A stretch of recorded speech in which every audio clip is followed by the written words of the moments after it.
Assalamualaikum warahmatullahi wabarakatuh. Waalaikumsalam warahmatullahi wabarakatuh. Hai teman-teman semua, apa kabar? Alhamdulillah. Alhamdulillah baik.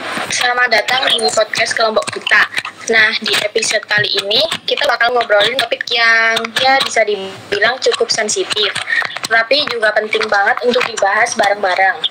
Apalagi buat kita sebagai generasi pada muda muslim. Iya, benar banget. Jadi kita mau bahas soal dua topik yang akhir-akhir itu sering banget muncul, apalagi di media sosial dan obrolan sehari-hari, yaitu tentang feminisme dan juga disorientasi seksual. Nah, kita bakal ngobrolin gimana sih sebenarnya pandangan Islam terhadap kedua hal ini, karena kan kalau kita cuma lihat dari satu sisi doang, bisa-bisa tuh malah salah paham dan jadi ikut-ikutan aja tanpa tahu landasan agamanya. Kadang kita tuh cuma dapat informasi dari potongan-potongan video atau quotes di Instagram atau TikTok. Padahal yang itu bisa misleading banget kalau nggak dicek lagi kebenarannya. Nah, makanya di sini kita pengen bahas secara lebih dalam, tapi juga santai, biar lebih enak didengerin dan mudah dipahami. Betul, yang pastinya kita juga udah ngajak beberapa teman kita yang bakal jadi narasumber. Mereka juga udah riset dan siap berbagi tentang perspektifnya sendiri. Jadi langsung aja yuk kenalan dulu. Sebelumnya aku Bulan Cila Agustina. Saya Aisyah Atika Sari Devi. Saya Satrio Enam Ramadhani. Saya Muhammad Azam Mufid. Saya Dalam Soto Adi. Kita mulai dari feminisme dulu ya.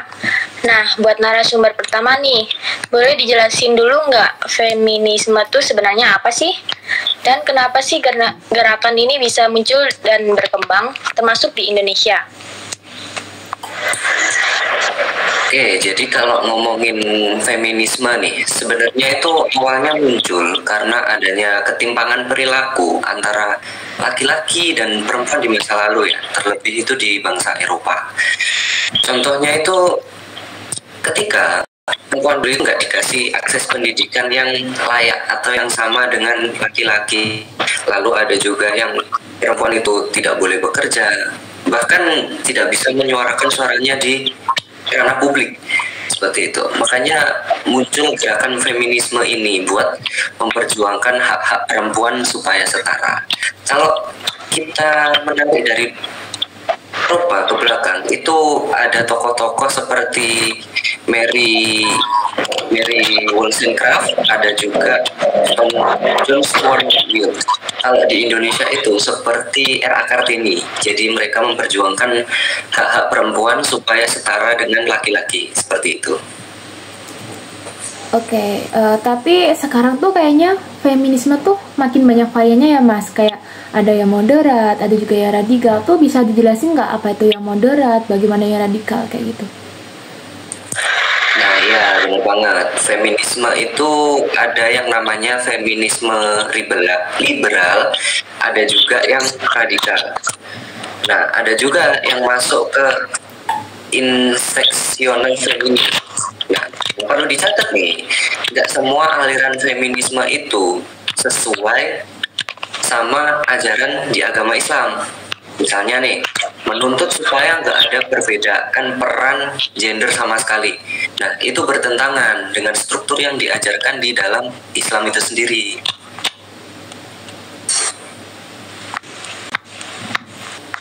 Nah, kalau disorientasi seksual gimana nih? Sekarang kan makin banyak ya konten yang menormalisasikan LGBT. Bagaimana sih fenomenanya sekarang? Ya, kita kan sekarang tahu hidup di era yang sangat terbuka kan. Jadi hal kayak LGBT itu sudah nggak tabu lagi untuk dibicarakan. Bahkan kadang dijadikan identitas yang sangat dibanggakan oleh orang-orang yang mendukung LGBT ini, terutama di media sosial. Banyak influencer ataupun public figure yang berantakan mendukung gerakan ini. Masalahnya, buat kita yang beragama Islam ini harus hati-hati banget nih. Karena kalau kita nggak punya fondasi yang kuat dan iman yang kuat, bisa jadi kita ikut terbawa arus pemikiran mereka. Apalagi kalau kita mikirnya cuma soal toleransi doang, tanpa panjang soal akidah dan nilai-nilai syariat. Oke, nah dari semua yang udah dijelasin tadi Mas Azam, Mas Ilham, apa sih menurut kalian tuh tantangan terbesarnya, terutama kalau kita tuh sebagai muslim yang di zaman serba digital kayak sekarang? Kalau dari sisi feminisme ya, tantangan terbesarnya itu kayak nyaring mana nilai-nilai yang bisa diadopsi dan mana yang harus ditolak gitu. Soalnya kan feminisme zaman sekarang tuh kadang merasa kelebihan gitu. Misalnya ada yang sampai menolak peran laki-laki sebagai peran keluarga atau pengen perempuan bebas total tanpa batas gitu. Padahal kan dalam Islam laki memang punya tanggung jawab sebagai pemimpin di dalam rumah tangga gitu. Tapi itu berarti kayak merendahkan perempuan gitu. Jadi bukan tentang siapa lebih tinggi atau lebih rendah ya, tetapi Ya, ke pembagian peran sesuai fitrah. Ya betul. Jadi kayak Islam itu nggak pernah merendahkan perempuan. Bahkan Rasulullah SAW sangat memuliakan perempuan. Memang ada peran-peran yang berbeda dan bukan bentuk keadilan, melainkan saling melengkapi. Gimana sih kalau dari segi seorang, apa sih tantangan yang dihadapi dari seorang muslim? Tantangannya besar banget, apalagi buat kita yang masih muda dan ya kita kan sering bersentuhan dengan sama konten digital. Kita dituntut untuk bisa tetap tegas bahwa LGBT itu menyimpang dalam pandangan Islam. Tapi di sisi lain juga harus bersikap bijak dan nggak malah menyakiti orang yang mengalami disorientasi itu atau mendukung LGBT itu. Kadang kita langsung ngejudge atau bahkan ngebully mereka. Padahal seharusnya kita ngerangkul mereka dan bantu mereka keluar dari kebingungan itu. Islam mengajarkan bahwa dakwah dengan hikmah dan kasih sayang, bukan dengan kekasaran dan kebencian. Lalu sekarang kita bahas soal solusinya ya. Gimana sih Islam menawarkan jalan keluar untuk bahas isu ini? Nah, karena banyak banget ya ini tantangannya di era sekarang. Ini perjalanan untuk pada tekanan agar bisa maju sesuai standar feminisme atau tuntutan agama nih.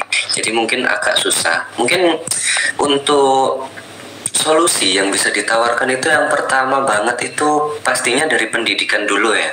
Karena sedari dini atau anak-anak itu harus dibekali dengan pemahaman agama yang cukup. Nah, mulai dari mengenai siapa itu dirinya, apa perannya sebagai laki-laki atau perempuan, atau sampai gimana sih cara kita berinteraksi dengan sehat dan tidak menyimpang dari syariat agama itu sendiri, seperti itu.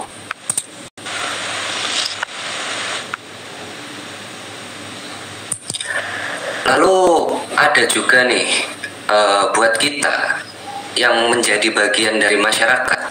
Mungkin tugas kita itu bukan cuma asal ngecap, oh tindakan ini salah, oh tindakan ini benar. Tapi kita harus menarik kembali gimana dan bagaimana kita mencari dari solusi tersebut. Kita rangkul mereka, kita bicarakan secara baik-baik, kita musyawarahkan, kita kasih mereka tempat untuk berubah. Lalu ya sebagai seorang muslim kita mungkin bisa mendoakan supaya mereka itu dapat hidayah. Mungkin seperti itu. Baik, terima kasih Mas Ilham. Apa ada pendapat lain dari Mas Daum sama Mas Azam mengenai dua isu ini? Kalau menurutku itu penting ya, karena kayak harus punya banget gitu loh, lingkungan yang sportif mendukung gitu, lingkungan yang mengedepankan nilai sama ini. Jadi kalau ada yang mengalami kebingungan soal orientasi seksual, dia bisa merasa aman untuk terbuka dan kayak dibimbing gitu loh dengan cara yang baik. Jadi seperti itu. Baik, terima kasih. Gimana Mas Azam? Ada pendapat lain atau antara pendapat kedua kita? Ya benar, jadi kita bagian dari masyarakat dan mereka pun yang terdampak LGBT itu ataupun feminis itu kan juga sebagian dari masyarakat. tugas kita itu bukan cuma untuk ngecap salah mereka, ngecap buruk mereka, tetapi kita juga bisa menjadi harus bagian dari solusi untuk mereka, merangkul mereka supaya mereka itu mendapatkan hidayah dan membuat mereka berubah agar bisa terhindar dari LGBT itu atau feminisme itu lagi. Oke, benar banget tuh. Jadi buat teman-teman yang semangat memperjuangkan hak perempuan, nggak ada salahnya kasihnya tuh itu adalah hal yang baik, asal tetap dalam koridor Islam. Nah, Islam juga sangat banget menghargai perempuan, tapi jangan sampai perjuangan itu malah melanggar syariatnya.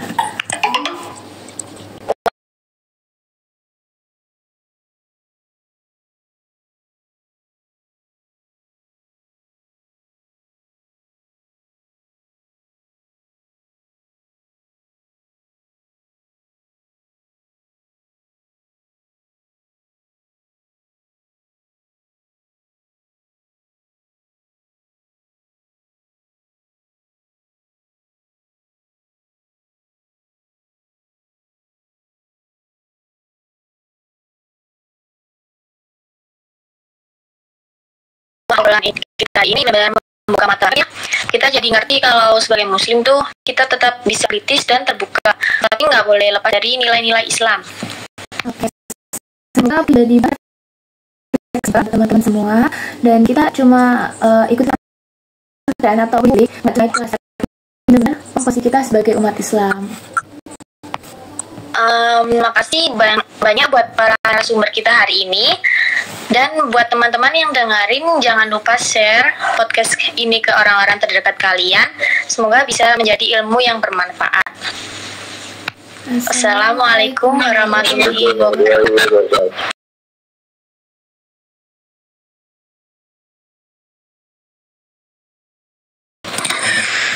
Nah, untuk tambahan nih, mungkin kalau untuk konfliknya itu ini tantangan kita sebagai Gen Z itu di zaman sekarang, yaitu adalah tekanan media sosial nih. Nah, di mana ini menjadi tekanan terlebih untuk para perempuan nih untuk dituntut selalu sempurna, betul kan? Betul. Nah, di sini ada standar ganda nih. Di satu sisi, feminim ini menuntut kesetaraan, tapi di sisi lain, media sosial ini masih mempromosikan kecantikan dan kesuksesan materialistik. Nah, memang apa sih tantangannya? Tantangannya itu seorang muslimah itu terjebak di antara ingin diakui secara profesional, tapi juga dituntut sempurna secara fisik. Nah, mungkin solusinya itu kita fokus pada kebermanfaatan, bukan validasi sosial. Seperti yang dibicarakan di hadis, sebaik-baiknya manusia adalah yang paling bermanfaat. Lalu ada lagi, itu adalah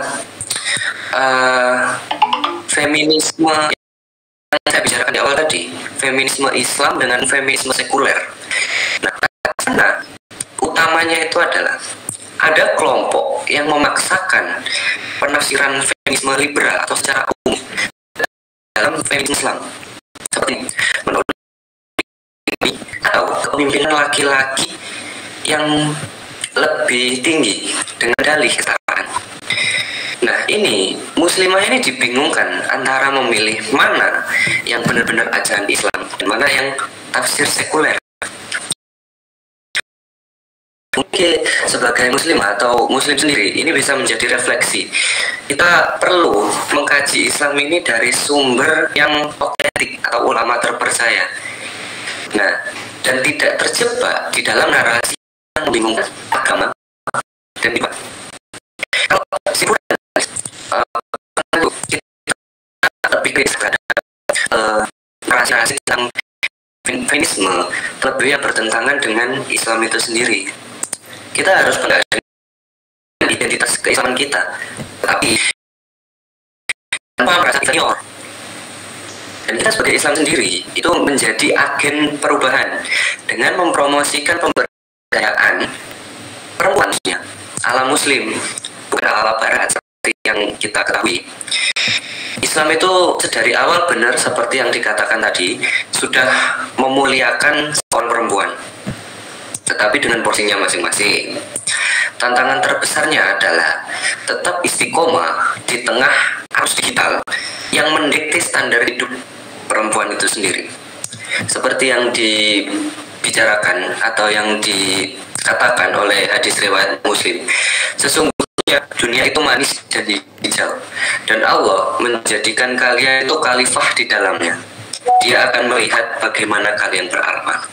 Seperti itu. Mungkin yang lain ada tambahan, silahkan.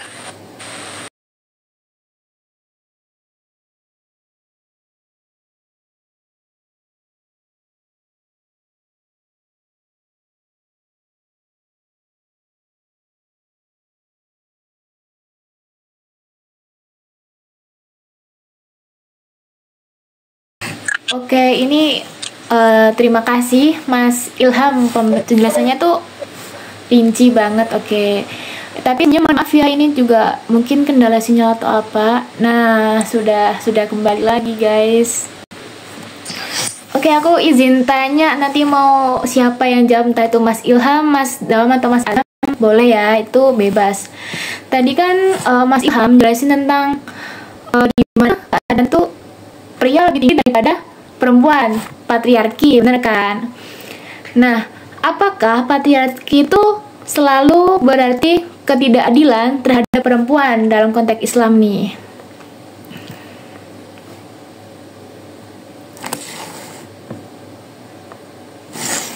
Boleh dong, Silakan Mas Azam atau Mas Dawam.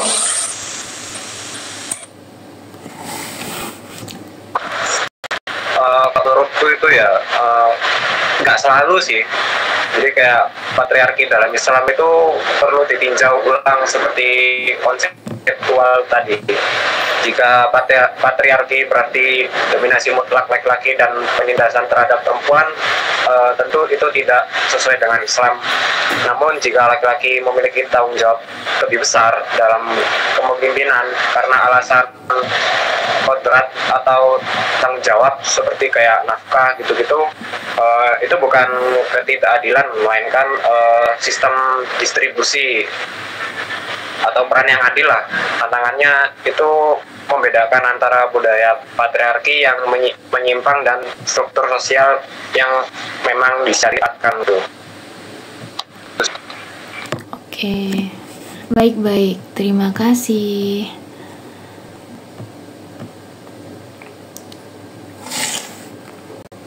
Ini boleh sanggah atau gimana nih? Boleh nggak? Oke.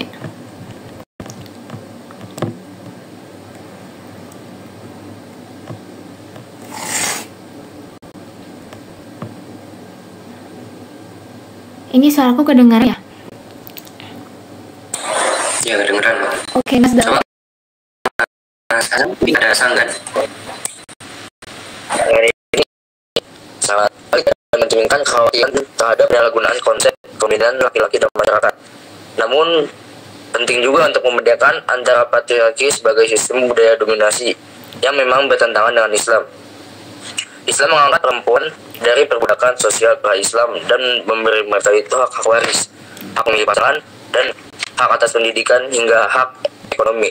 Namun Islam juga menetapkan peran-peran berbasis jawab dan fitrah, seperti laki-laki sebagai kawam atau pemimpin rumah tangga, bukan lebih mulia tetapi karena tanggung jawab lebih besar, yang dijelaskan dalam surat An-Nisa ayat 34. Dapat jadi dipahami sebagai sistem sosial menindas perempuan dan meniadakan suara mereka, maka Islam menolaknya. Tapi jika kita bicara soal sistem tanggung jawab yang terdistribusi adil dan proporsional sesuai dengan syariat, maka itu bukan patriarki dalam arti negatif, melainkan bentuk keadilan fungsional yang tidak menindas salah satu gender.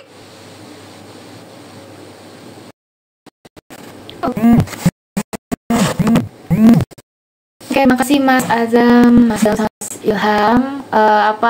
Mbak Devi nih ada saran atau pertanyaan apa yang bisa ditanyakan di teman kita yang di narasumber ini?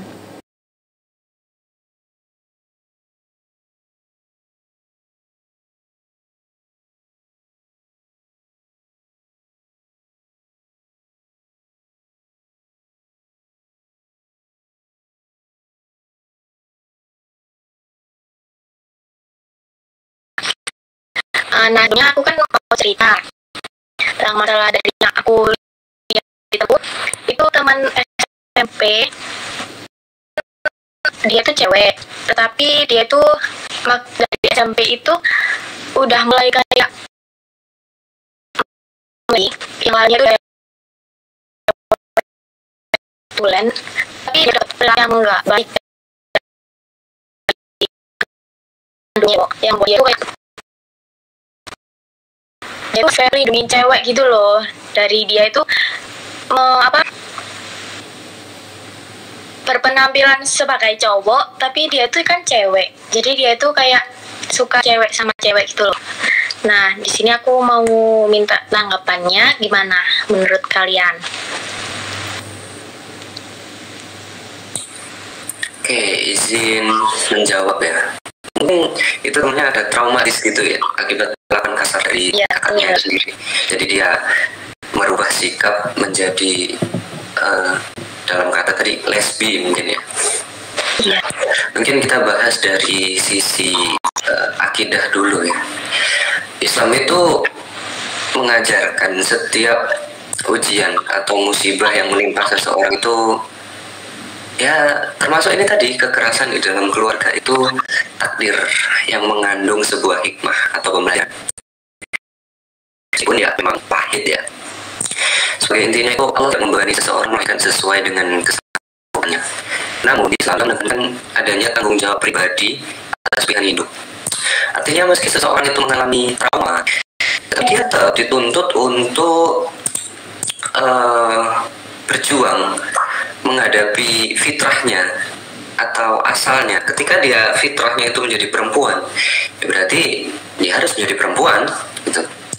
Bukan lari sebagai pelarian yang menjadikan perilakunya itu dilarang di syariat Islam.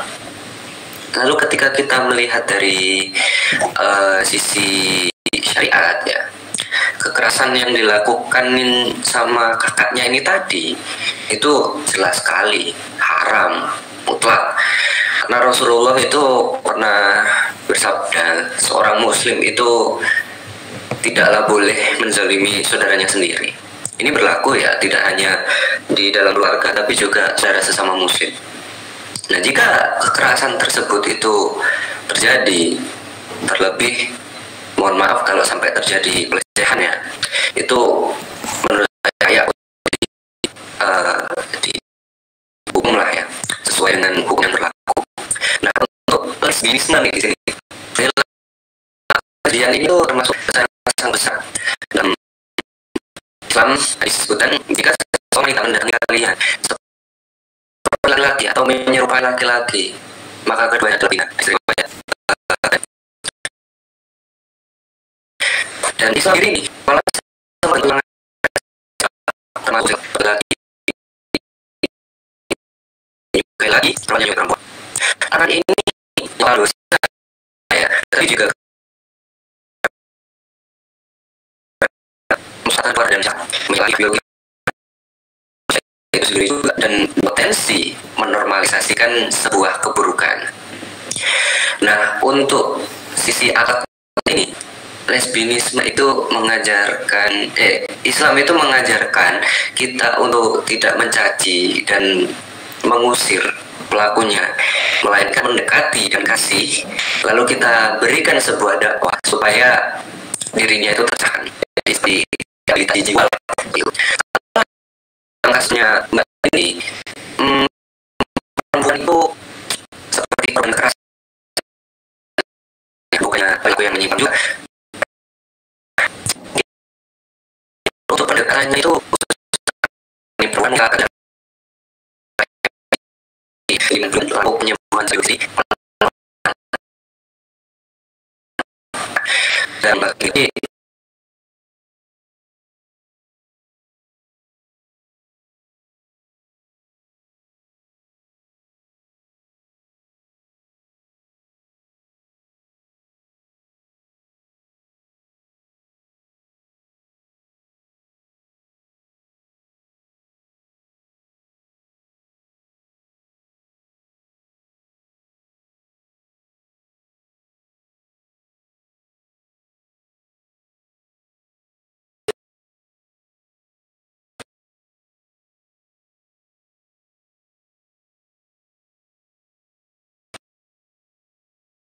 perilaku boleh ini lalu untuk dari segi Islamnya ada penyimpangan di Islam juga bukan yang itu mungkin atau kalau sehari kalau mengganggu mana sih lebih besar. Sementara pada kasusnya di DVD bahwa pelaku adalah pelaku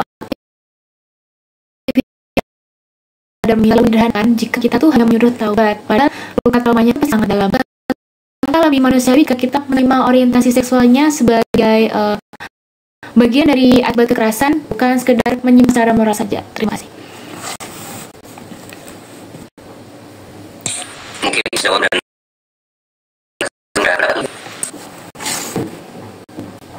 Singkat saja nggak apa sih mas, cuma ini nggak apa-apa aslinya.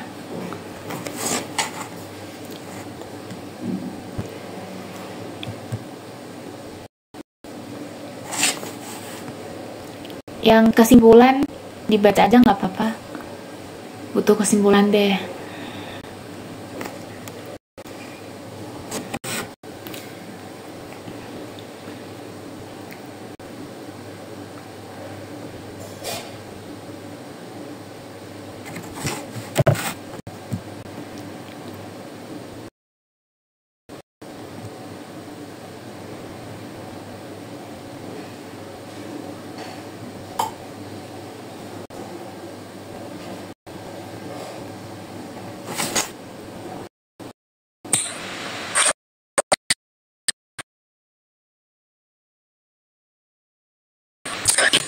jadi sebagai Islam itu memang ada dari segi trauma, tapi juga menghalalkan, tapi tidak menghalalkan aku yang juga.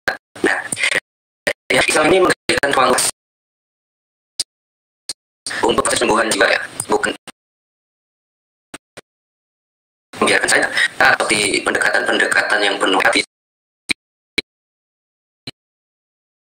itu perlu ya. Jadi kita tidak boleh terang tidak laki-laki yang punya seperti itu. Jadi balance seperti itu. Oke, berarti kita nggak perlu penuh ya. Terima kasih atas jawabannya Mas Ilham. Ke Mbak Ivi. Mungkin cukup bisa. Kasih.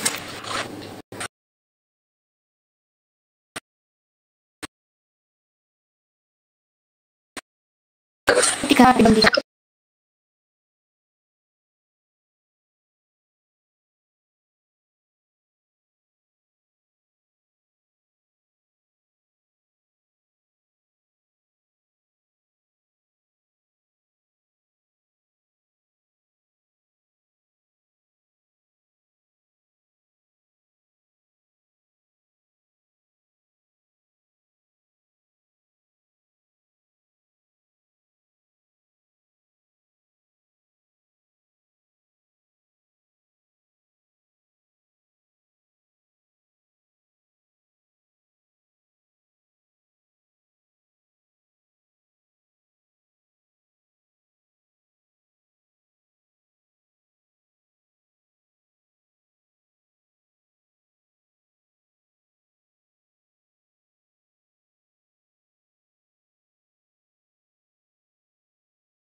aja.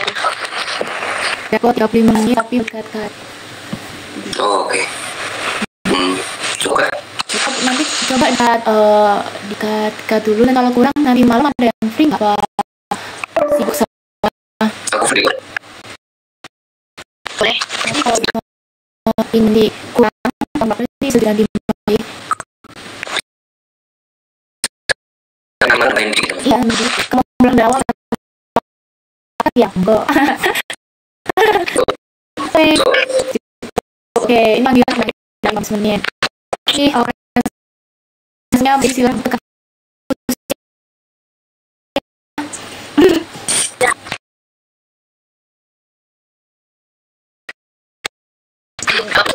Ya, jangan 5 menit yang kalau kurang aja sih punya. Bye. Itu ya, Ya, 30 sampai 40 menit. Assalamualaikum.